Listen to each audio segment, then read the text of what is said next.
Un vieux proverbe dit « On ne peut pas être à la fois ici et là-bas ». Mais que faire quand vous devez prouver que quelqu'un soit né quelque part alors qu'il est né ailleurs? C'est le problème qu'ont affronté les auteurs des évangiles.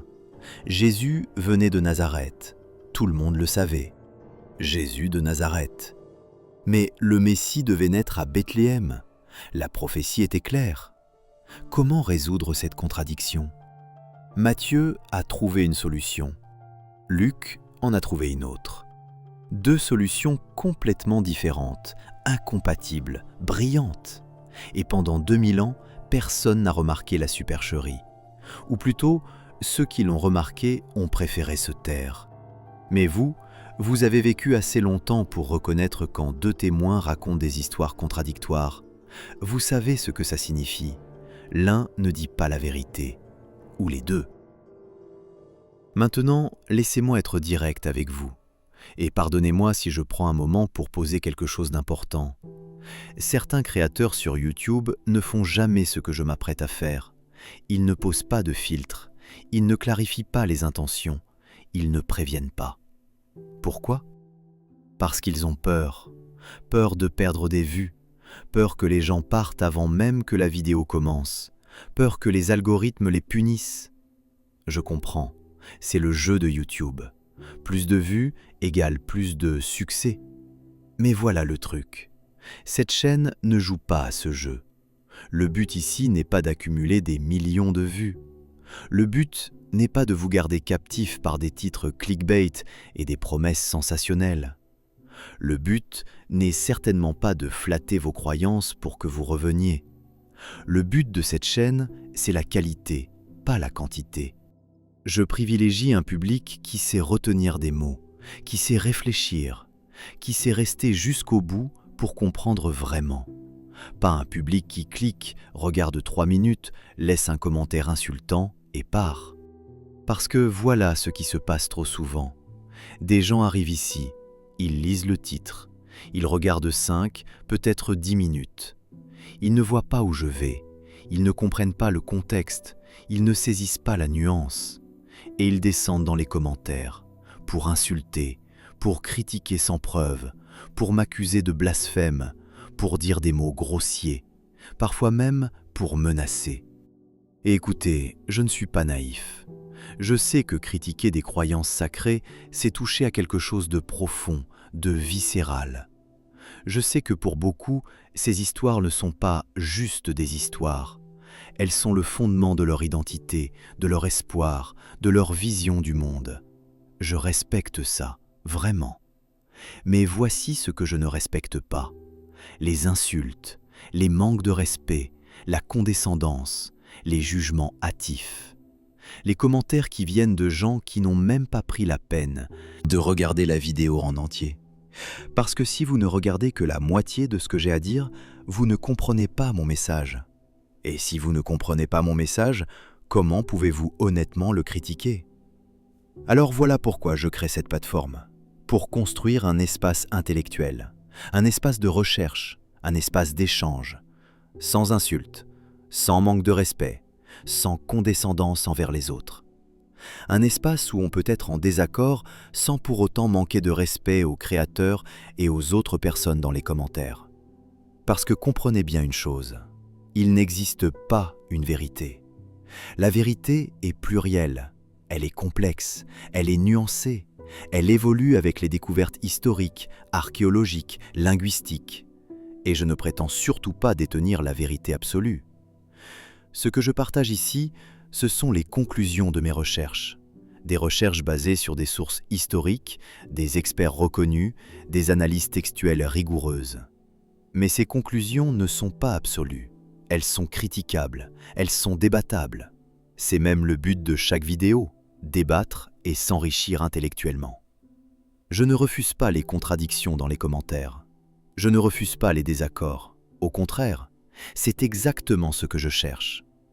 Mais pour être en désaccord et l'exprimer dans les commentaires, il y a une condition simple.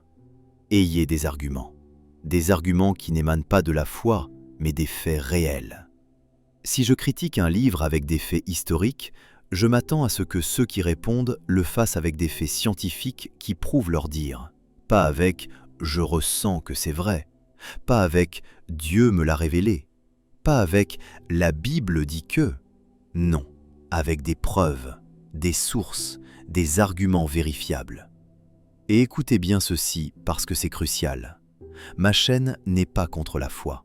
Elle ne traite même pas de ce sujet. Ma chaîne étudie simplement des faits scientifiques, des faits historiques, des faits documentés. La foi, c'est votre affaire, c'est personnel, c'est respectable. Mais la foi n'est pas un argument dans une discussion historique. Voilà donc ce que je vous demande.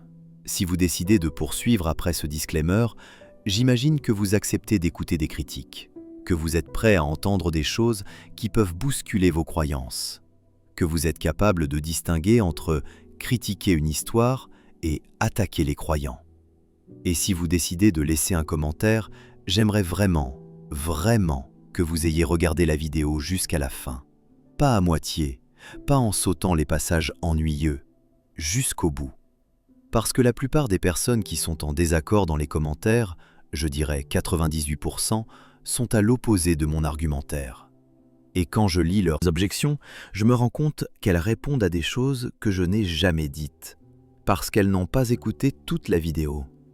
Pour comprendre tout mon message, il faut écouter toute la vidéo, pas la moitié, pas les 10 premières minutes, tout. Alors, si vous êtes encore là, si vous avez entendu tout ce que je viens de dire et que vous êtes toujours intéressé, bienvenue. Vous êtes exactement le type de personne pour qui je crée ce contenu. Vous n'avez pas peur de la complexité. Vous n'avez pas besoin qu'on vous simplifie la réalité. Vous voulez comprendre, vraiment comprendre, même si c'est inconfortable. Et vous savez que le respect n'est pas l'ennemi de la vérité. C'est pour cette raison que je donne juste les outils pour voir les mécanismes par lesquels les croyances se construisent, voir comment le pouvoir utilise le sacré, voir ce que l'histoire révèle vraiment. Et ensuite, c'est votre choix. Continuer à croire avec les yeux ouverts ou choisir un autre chemin. Les deux sont respectables. Mais vous méritez de choisir en connaissance de cause, pas dans l'ignorance, pas dans l'illusion. Voilà le recul nécessaire. Maintenant, commençons l'enquête.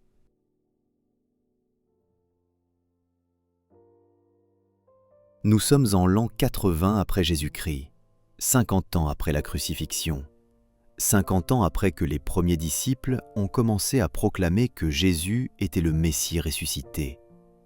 Le mouvement chrétien s'est répandu, de Jérusalem à Antioche, d'Antioche à Éphèse, d'Éphèse à Rome. Des milliers de convertis, des communautés qui se forment, des synagogues qui se divisent entre ceux qui acceptent Jésus comme Messie et ceux qui le rejettent. Et partout, la même objection revient, encore et encore. Comment Jésus de Nazareth pourrait-il être le Messie ? Parce que, voyez-vous, il y avait un problème énorme, irréconciliable. Les Écritures juives, l'Ancien Testament, annonçaient que le Messie naîtrait à Bethléem. Michée, chapitre 5, verset 1. « Et toi, Bethléem Ephrata, petite parmi les milliers de Juda, de toi sortira pour moi celui qui dominera sur Israël. » Bethléem, pas Nazareth.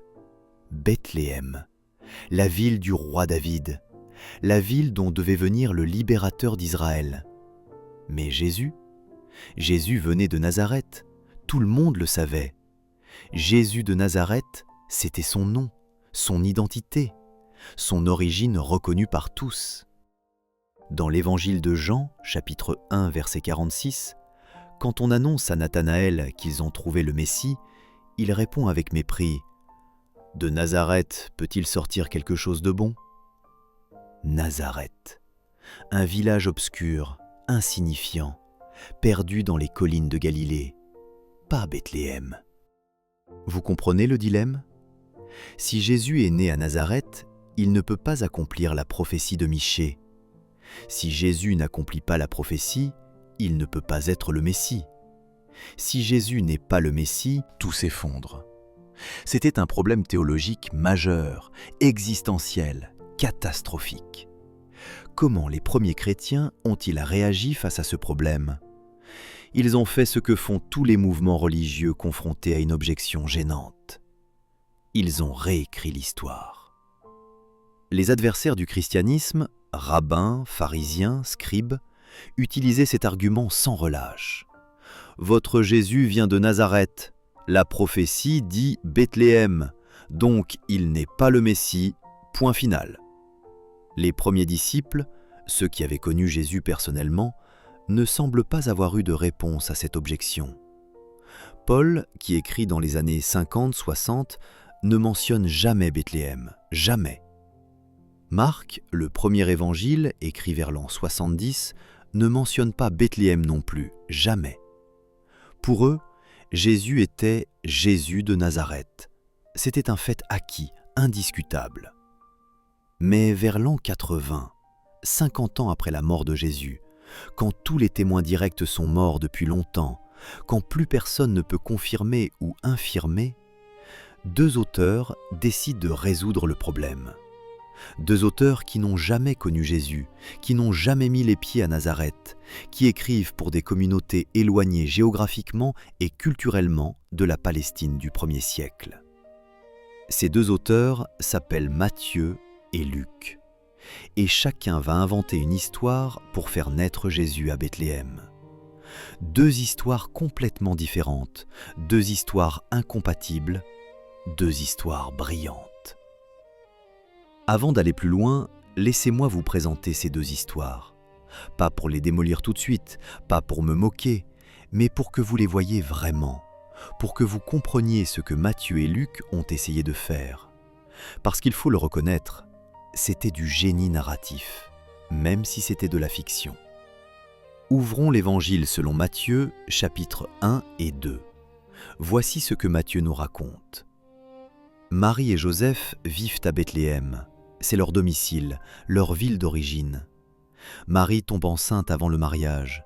Joseph, troublé, envisage de la répudier discrètement pour éviter le scandale. Mais un ange lui apparaît en songe et lui dit « N'aie pas peur de prendre Marie pour femme. L'enfant qu'elle porte vient de l'Esprit Saint. C'est lui qui sauvera son peuple. » Joseph obéit. Il épouse Marie. L'enfant naît. Ensuite, des mages arrivent de l'Orient.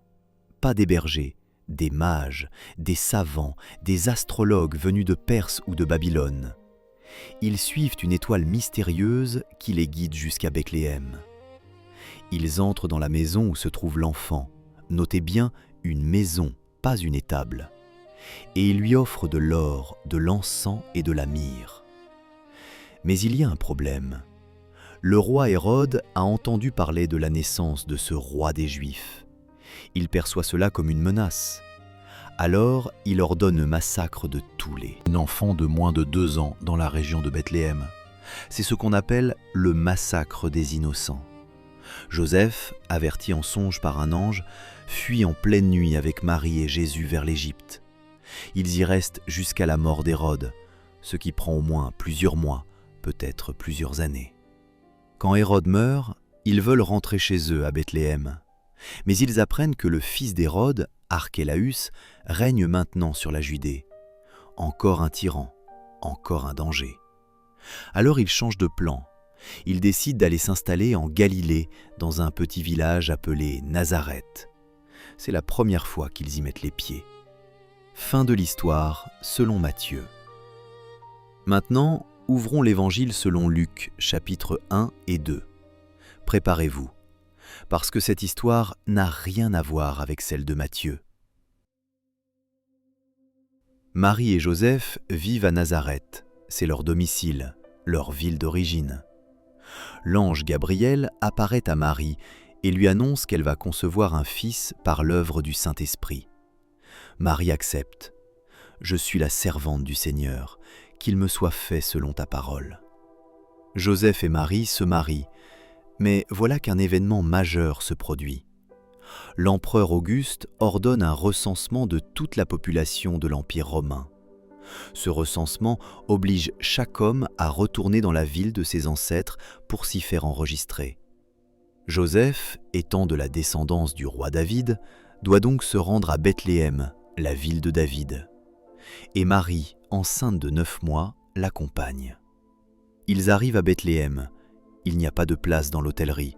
Tous les logements sont pleins à cause du recensement.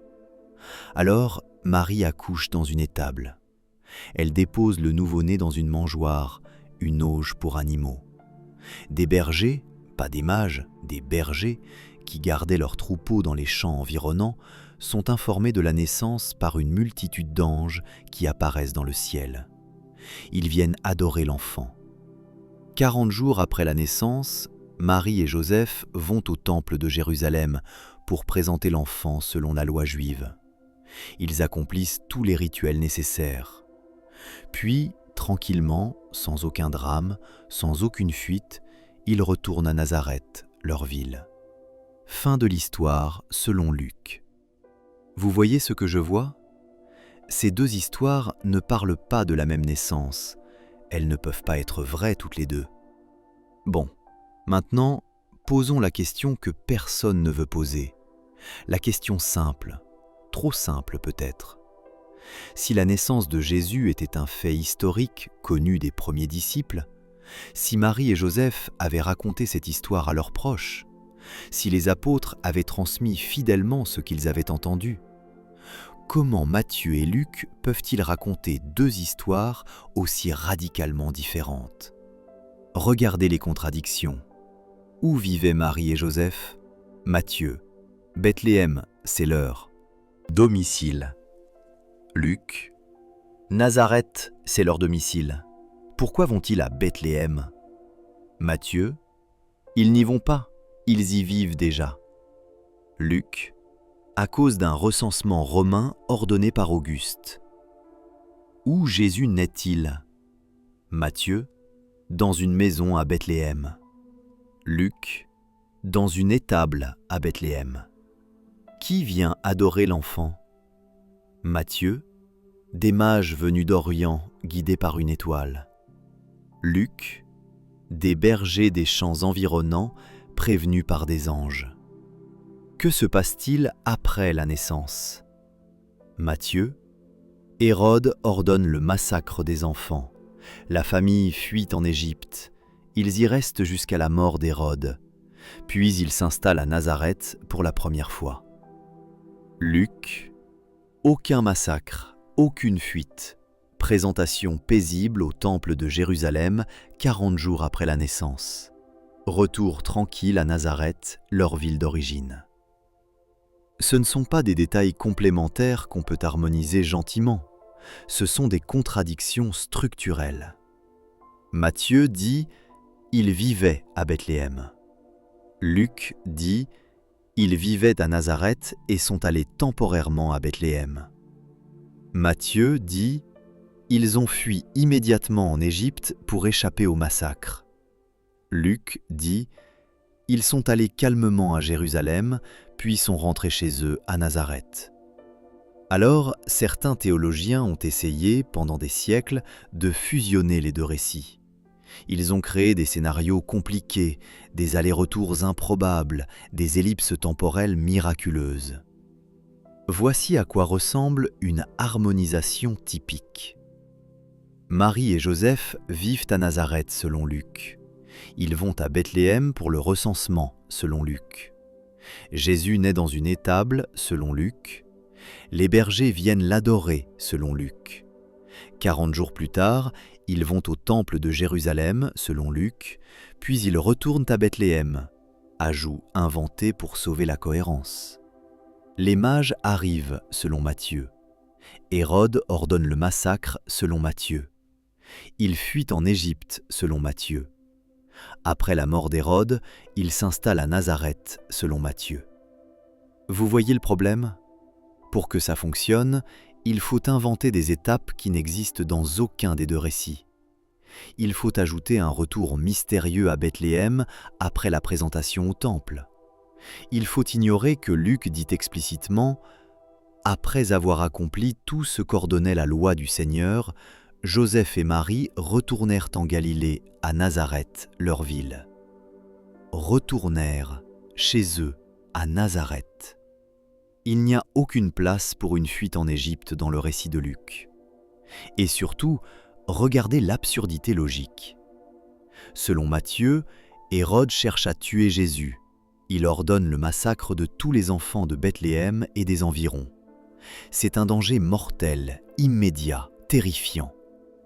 Mais selon l'harmonisation, Marie et Joseph vont tranquillement à Jérusalem, à quelques kilomètres seulement de Bethléem, pour présenter l'enfant au temple, en plein territoire contrôlé par Hérode. Avec un bébé que ce même Hérode veut assassiner. Ça n'a aucun sens. Non, il faut accepter la réalité. Matthieu et Luc ne racontent pas la même histoire. Parce qu'ils n'ont pas transmis de l'histoire, ils ont construit des récits théologiques pour résoudre un problème. Faire naître Jésus à Bethléem alors qu'il venait de Nazareth. Regardons maintenant de plus près l'histoire de Luc. Parce qu'il y a un problème énorme, un problème qui à lui seul détruit toute crédibilité historique du récit, le recensement. Luc, chapitre 2, versets 1 à 2. En ce temps-là, parut un édit de César Auguste, ordonnant un recensement de toute la terre. Ce premier recensement eut lieu pendant que Quirinius était gouverneur de Syrie. Luc nous donne des détails précis. Un empereur nommé, un gouverneur nommé, un événement datable. C'est parfait. On devrait pouvoir vérifier ça dans les archives historiques. Alors vérifions. Problème numéro 1. Hérode et Quirinius ne se chevauchent pas. Luc dit que Jésus est né sous le règne d'Hérode le Grand, dans Luc chapitre 1, verset 5. Hérode est mort en l'an 4 avant notre ère. C'est un fait historique bien établi. Donc Jésus serait né avant l'an 4 avant notre ère. Mais Luc dit aussi que ce recensement a eu lieu quand Quirinius était gouverneur de Syrie.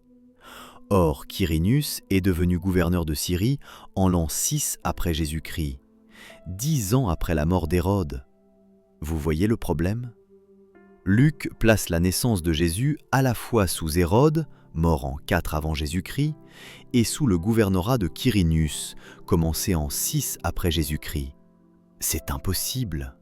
C'est comme dire, cet événement s'est produit pendant le règne de Napoléon et pendant la présidence de Charles de Gaulle. Ça ne tient pas.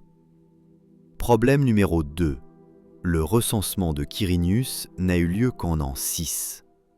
Il y a bien eu un recensement organisé par Quirinius, mais il a eu lieu en l'an 6 après Jésus-Christ, lorsque la Judée est devenue une province romaine directe après la déposition d'Archélaüs, le fils d'Hérode. Ce recensement est mentionné par Flavius Joseph, historien juif du 1er siècle, dans ses Antiquités judaïques. Joseph dit même que ce recensement a provoqué une révolte menée par Judas le Galiléen. Et devinez quoi ? Luc lui-même mentionne cette révolte dans les Actes des Apôtres, chapitre 5, verset 37. Après lui, à l'époque du recensement, s'éleva Judas le Galiléen. Donc, Luc sait qu'il y a eu un recensement en l'an 6, mais il le place par erreur 10 ans plus tôt, sous le règne d'Hérode. Problème numéro 3. Un tel recensement aurait été impossible sous Hérode. Sous Hérode, la Judée était un royaume client de Rome, c'est-à-dire un territoire dirigé par un roi local, Hérode, loyal à l'empereur, mais qui conservait son autonomie interne. Rome ne gérait ni l'administration ni la fiscalité de la Judée tant qu'Hérode était au pouvoir. Elle n'y organisait certainement pas de recensement, ça aurait été de l'ingérence manifeste. Les recensements romains n'étaient effectués que dans les provinces sous contrôle direct de Rome, comme ce fut le cas précisément en l'an 6, après l'annexion de la Judée. Un recensement romain en Judée du vivant d'Hérode est historiquement impossible. Les historiens sont unanimes sur ce point. Raymond Brown, prêtre catholique et l'un des plus grands spécialistes mondiaux du Nouveau Testament, écrit dans The Birth of the Messiah: « Il n'existe aucune trace historique d'un recensement général de l'Empire sous Auguste qui aurait affecté la Palestine du vivant d'Hérode. » John Mayer, autre prêtre catholique et historien renommé, est encore plus direct. Un tel recensement ne peut être attesté par aucune autre source antique. Les tentatives visant à concilier Luc avec les faits de l'histoire sont désespérément artificielles. Problème numéro 4. Les Romains ne faisaient pas déplacer les gens. Luc dit que Joseph doit aller à Bethléem parce qu'il est de la maison et de la famille de David. Mais les recensements romains ne fonctionnaient pas comme ça. Le but d'un recensement, c'était de compter les contribuables pour gérer l'impôt. On recense les gens là où ils vivent et travaillent.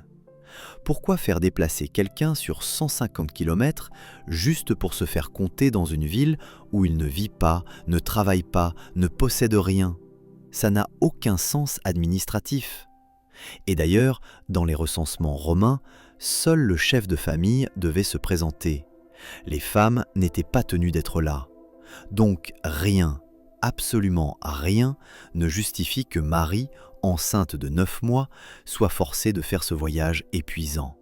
Elle aurait dû rester tranquillement à Nazareth, là où des gens auraient pu l'aider lors de la naissance, de la famille, des amis, des voisins, une sage-femme. Mais non. Dans le récit de Luc, tout est organisé pour que Marie se lance dans un périple improbable et accouche à Bethléem coûte que coûte. Vous comprenez ce qui se passe ? Luc avait besoin que Jésus naisse à Bethléem pour accomplir la prophétie de Michée. Mais Jésus venait de Nazareth. Alors Luc a inventé un recensement, qui n'a jamais eu lieu, pour forcer Marie et Joseph à faire le voyage. C'est un artifice littéraire, brillant, ingénieux, mais pas historique. Si vous êtes encore là, si vous avez suivi cette analyse pendant plus de 20 minutes sans décrocher, c'est que vous n'avez pas peur de la complexité. Vous n'avez pas besoin qu'on vous simplifie la réalité. Vous voulez voir les détails, les incohérences, les contradictions, parce que c'est dans les détails que se cache la vérité. Abonnez-vous, pas par habitude, pas parce que tout le monde le fait, mais parce que ce type de contenu, rigoureux, exigeant, profond, a besoin de son public pour continuer d'exister. Et vous êtes exactement ce public. Passons maintenant à l'histoire de Matthieu, parce qu'elle aussi contient des problèmes historiques majeurs. Matthieu chapitre 2, versets 16 à 18. Alors Hérode, voyant qu'il avait été joué par les mages, se mit dans une grande colère, et il envoya tuer tous les enfants de 2 ans et au-dessous qui étaient à Bethléem et dans tout son territoire. Le massacre des innocents, un événement horrible, traumatisant, inoubliable. Un roi qui ordonne le meurtre de tous les enfants d'une région entière pour éliminer un rival potentiel. Si cela s'était vraiment produit, ce serait l'un des crimes les plus monstrueux de l'histoire antique. Le problème ? Aucune source historique n'en parle. Aucune. Flavius Joseph, historien juif du 1er siècle, a écrit une biographie détaillée d'Hérode le Grand. Il connaissait tous ses crimes, tous ses meurtres, toutes ses cruautés. Hérode a tué sa femme Mariamne par jalousie. Il a tué ses propres fils Alexandre et Aristobule parce qu'il les soupçonnait de comploter contre lui. Il a tué son autre fils, Antipater, 5 jours avant sa propre mort. Joseph documente tout cela, en détail, sans pitié. Mais le massacre des enfants de Bethléem ? Silence total. Pourquoi ?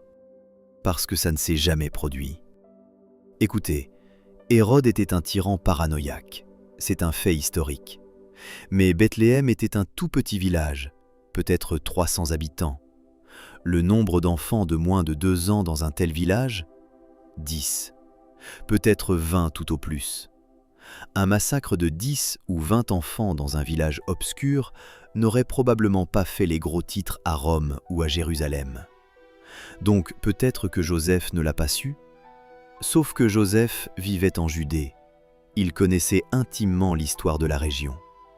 Et un massacre d'enfants ordonné par Hérode pour tuer un roi des Juifs, rival, aurait été exactement le genre de détail qu'il aurait adoré rapporter.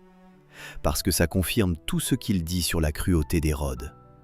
Mais non, rien. Et ce n'est pas tout. Aucun autre historien romain ou juif de l'époque ne mentionne ce massacre. Pas Philon d'Alexandrie, pas Tacite, pas Suétone, pas Pline, personne. Alors, qu'est-ce qui s'est passé? Matthieu a inventé cette histoire.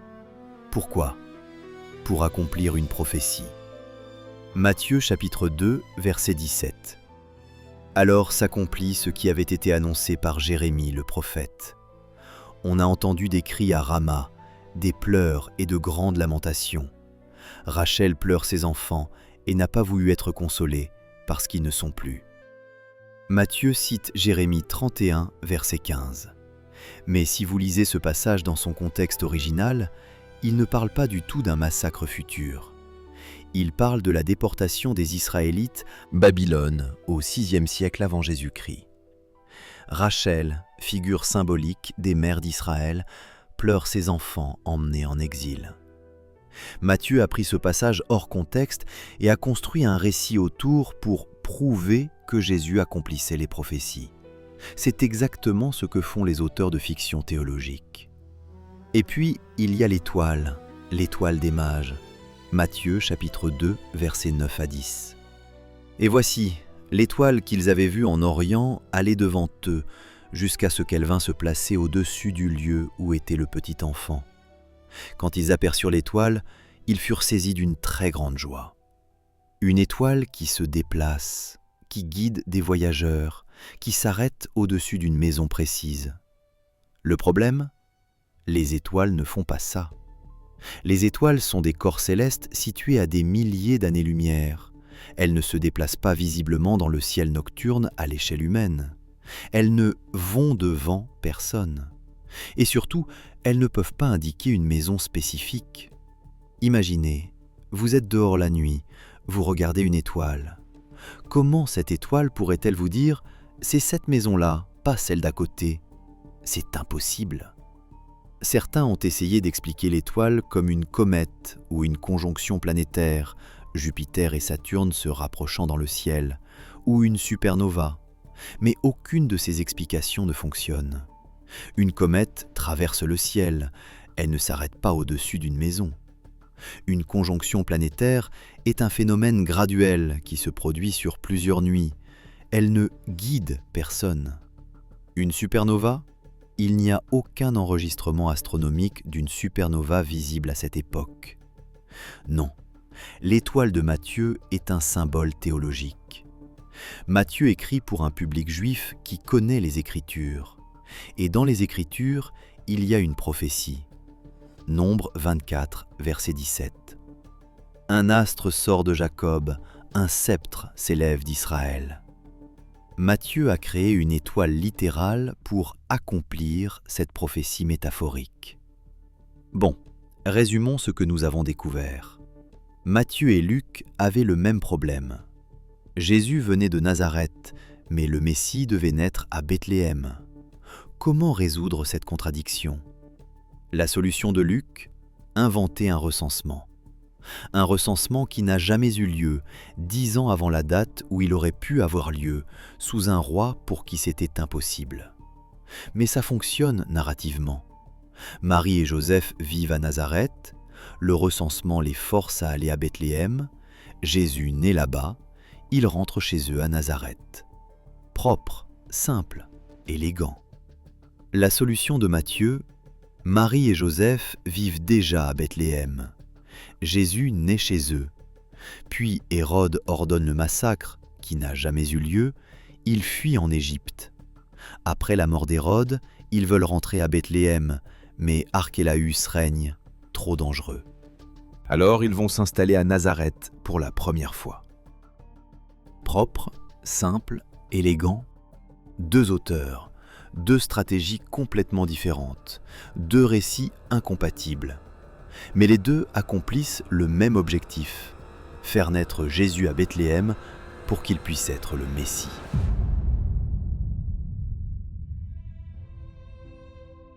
Et voilà la révélation finale. Ces récits ne sont pas de l'histoire, ce sont des constructions théologiques. Des récits écrits 50 ans après les faits par des auteurs qui n'ont jamais connu Jésus pour résoudre un problème théologique majeur. Raymond Brown, que j'ai déjà cité, écrit dans The Birth of the Messiah. Les récits de l'enfance dans Matthieu et Luc sont des créations théologiques destinées à proclamer qui était Jésus, pas à raconter ce qui s'est passé historiquement. John Mayer, dans A Marginal Jew, est encore plus direct. Historiquement parlant, nous ne savons pratiquement rien de la naissance et de l'enfance de Jésus. Vous comprenez ce que cela signifie ? Pendant 2000 ans, des milliards de personnes ont cru à une histoire qui n'a jamais eu lieu. Des crèches de Noël dans chaque église, des chants sur les bergers et les mages, des pièces de théâtre pour enfants. Tout ça basé sur 2 récits contradictoires écrits par des auteurs qui ont inventé des événements pour accomplir des prophéties. Vous êtes arrivé jusqu'ici, à 2 minutes de la conclusion. Si ce voyage vous a ouvert les yeux, si vous avez découvert quelque chose que vous ne saviez pas, si cette analyse a changé votre façon de voir ces récits, abonnez-vous. Parce que cette lucidité, cette capacité à distinguer le mythe de l'histoire, le symbole du fait, c'est un outil rare, et vous venez de le développer. Maintenant, parlons de ce que Matthieu et Luc ont vraiment accompli. Parce qu'il faut le reconnaître, ce qu'ils ont fait, c'était brillant. Pensez-y, vous êtes un auteur chrétien en l'an 80 après Jésus-Christ. Tous les témoins directs sont morts. Vous écrivez pour une communauté qui a besoin de preuves que Jésus était bien le Messie. Mais vous avez un problème majeur. Jésus venait de Nazareth, pas de Bethléem. Vos adversaires, rabbins, pharisiens, scribes, utilisent cet argument pour détruire votre message. Votre Jésus ne peut pas être le Messie, il vient du mauvais endroit. Que faites-vous ? Vous créez un récit. Un récit qui résout le problème tout en accomplissant les prophéties. Et vous le faites avec une telle habileté narrative que pendant 2000 ans, personne ne remarque la supercherie. Luc crée un recensement qui n'a jamais eu lieu pour forcer la famille à voyager. Matthieu crée un massacre qui n'a jamais eu lieu et une fuite en Égypte pour expliquer pourquoi ils ont quitté Bethléem. Les 2 récits fonctionnent parfaitement, tant qu'on ne les compare pas. Et regardez l'ironie.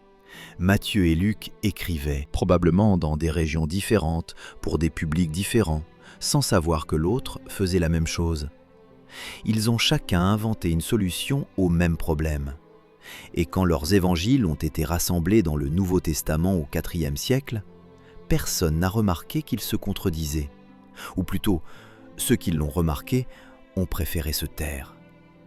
Parce que avouer que Matthieu et Luc se contredisent, c'est avouer que la Bible n'est pas infaillible. Et si la Bible n'est pas infaillible, alors tout s'effondre. Vous vous demandez peut-être, bon d'accord, les récits de Noël sont probablement fictifs. Et alors ? Et alors ? Laissez-moi vous montrer pourquoi c'est important.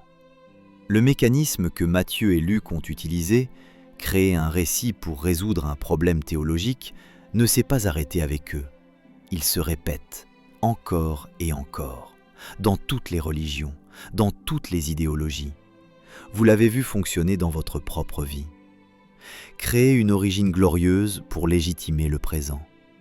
Matthieu et Luc ont créé une naissance miraculeuse à Bethléem pour légitimer Jésus comme Messie. Les fondateurs des États-Unis ont créé le mythe de George Washington qui ne peut pas mentir pour légitimer la nation. Les régimes totalitaires créent des mythes fondateurs héroïques pour légitimer leur pouvoir. Harmoniser l'inharmonisable quand la vérité dérange. Pendant des siècles, les théologiens ont essayé d'harmoniser Matthieu et Luc. Pendant des siècles, les historiens officiels ont essayé d'harmoniser les versions contradictoires des événements politiques. Vous avez vu ça dans votre propre famille. Les histoires que les gens racontent sur leur passé changent selon qui les raconte. Ceux qui posent des questions sont accusés de détruire quelque chose de sacré. Quand les historiens ont commencé à dire « Attendez, ces deux récits se contredisent », on les a accusés de vouloir détruire la foi. Quand les scientifiques ont dit « La Terre tourne autour du Soleil », l'Église les a accusés de blasphème. Quand les journalistes révèlent des scandales, on les accuse de vouloir détruire des institutions respectées. Le pattern est toujours le même.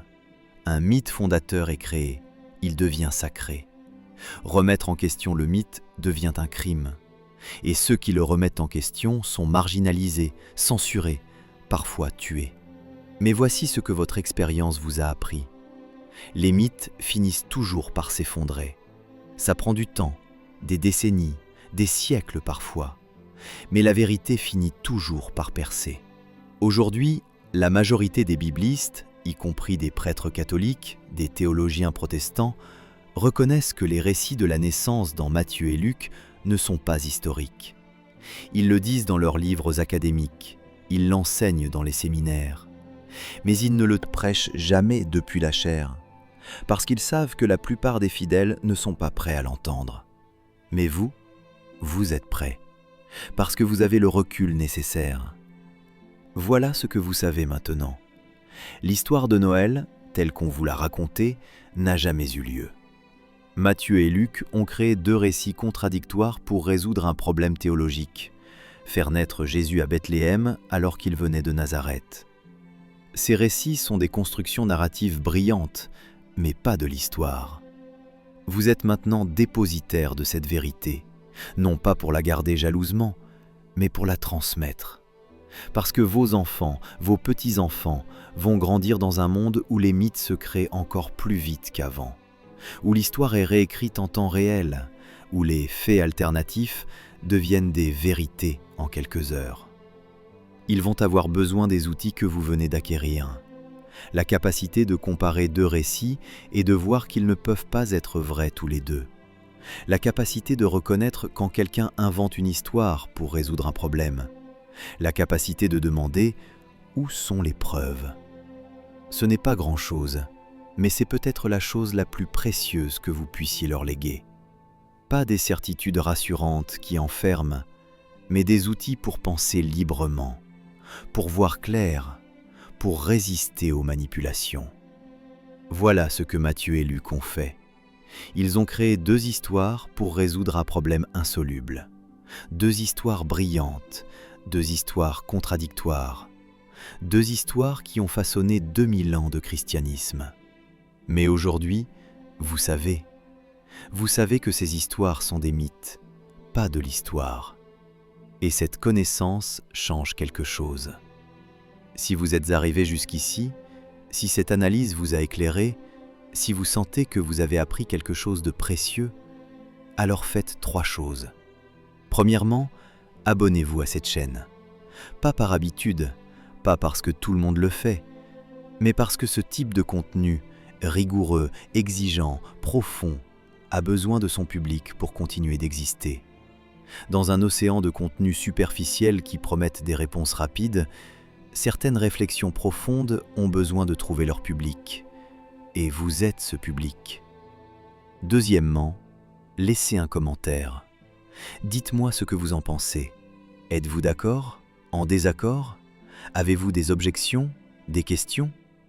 Mais s'il vous plaît, vraiment s'il vous plaît, restez poli. On peut être en désaccord sans manquer de respect. On peut débattre sans insulter. On peut critiquer sans devenir condescendant.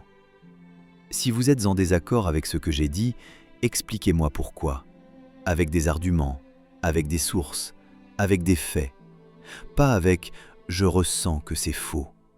Pas avec « la Bible dit que », mais avec des preuves historiques, des analyses textuelles, des contre-arguments vérifiables.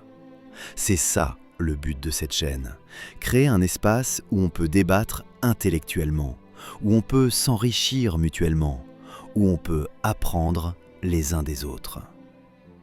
Troisièmement, soutenez cette chaîne si vous le pouvez. Créer ce type de contenu demande énormément de temps, des heures de recherche, des jours d'écriture, des semaines de vérification des sources. Si vous souhaitez soutenir ce travail, vous pouvez rejoindre ma communauté sur YouTube en cliquant sur le premier lien en description. Ou vous pouvez m'acheter un livre via le deuxième lien en description. Mais écoutez bien, je ne vous demande pas ça pour moi. Je vous demande ça pour vous.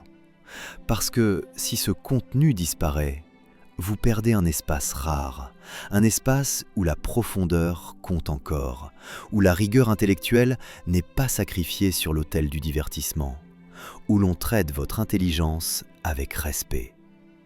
Vous appartenez à une génération qui a encore le goût de la profondeur, de la complexité, de la vérité même quand elle est inconfortable. Une génération qui sait que comprendre prend du temps, que la vérité demande des efforts, que la liberté intellectuelle a un prix. Tant qu'il y aura des gens comme vous, tant qu'il y aura des adultes qui refusent de cesser d'apprendre, de questionner, de grandir, il y aura de l'espoir. Il y a 2000 ans, face à un problème insoluble, deux auteurs ont fait quelque chose d'extraordinaire. Ils ont créé deux histoires contradictoires, deux histoires brillantes, deux histoires qui ont donné naissance à Noël tel que nous le connaissons. Alors, que faire maintenant? Faut-il arrêter de fêter Noël? Faut-il détruire les crèches? Faut-il interdire les chants de Noël? Non, bien sûr que non. Vous pouvez continuer à fêter Noël, à décorer le sapin, à offrir des cadeaux, à réunir la famille, à installer la crèche avec les bergers, les mages, l'étoile. Aucun problème avec tout ça. Simplement, faites-le en connaissance de cause, en sachant que c'est un mythe. Une histoire traditionnelle que beaucoup d'entre nous apprécient et qui participe à construire notre culture commune. Au même titre que d'autres histoires peuvent le faire, même quand on sait qu'elles sont fausses. Parce qu'un mythe peut avoir de la valeur, pas comme vérité historique, mais comme symbole. L'histoire de Noël nous parle de vulnérabilité, un bébé né dans une étable. Elle nous parle d'hospitalité, des bergers et des mages qui viennent honorer un enfant. Elle nous parle d'espoir, la lumière qui perce dans la nuit. Elle nous parle de résistance, une famille qui fuit la tyrannie pour protéger un enfant. Tout ça a de la valeur, même si ça ne s'est jamais passé. Mais il y a une différence cruciale entre croire à un mythe et honorer un mythe. Croire à un mythe, c'est penser qu'il s'est vraiment passé. Honorer un mythe, c'est reconnaître sa beauté symbolique, tout en sachant qu'il est fictif. Vous pouvez honorer Noël, vous pouvez transmettre les histoires à vos petits-enfants, vous pouvez chanter Douce nuit, les larmes aux yeux, mais vous n'avez plus besoin de prétendre que c'est de l'histoire. Vous pouvez dire « c'est une belle histoire que nous racontons pour célébrer la naissance de quelqu'un qui a changé le monde », sans mentir, sans vous mentir à vous-même. Parce que la vérité ne détruit pas la beauté, elle la rend plus honnête, plus authentique, plus respectueuse de votre intelligence. Il y a 2000 ans, Matthieu et Luc ont créé deux histoires pour transformer un homme de Nazareth en Messie de Bethléem. Leur génie narratif a façonné la foi de milliards de personnes. Aujourd'hui, vous savez comment ces histoires ont été construites. Vous savez pourquoi elles se contredisent. Vous savez qu'elles ne sont pas de l'histoire. Et maintenant, je vous pose une question philosophique, une question que je veux que vous preniez le temps de contempler. Si les récits fondateurs de votre foi se révèlent être des constructions humaines plutôt que des révélations divines, est-ce que cela change la valeur du message? Est-ce que Jésus, homme de Nazareth, probablement né dans des circonstances ordinaires, est moins admirable s'il n'est pas né miraculeusement à Bethléem? Est-ce que son enseignement sur l'amour, le pardon, la justice perd de sa force s'il était pleinement humain? Réfléchissez à ça. Et si vous le souhaitez, partagez votre réponse dans les commentaires. Parce que c'est ça le vrai recul nécessaire. Pas juste critiquer, pas juste déconstruire, mais reconstruire. Reconstruire du sens, reconstruire de la beauté, reconstruire de la vérité. sur des fondations honnêtes. La vérité ne descend pas d'en haut, elle se construit ici-bas, par des humains fragiles, imparfaits, qui cherchent, qui doutent, qui questionnent, qui osent regarder en face ce qui dérange. Vous faites partie de cela, et c'est une belle chose.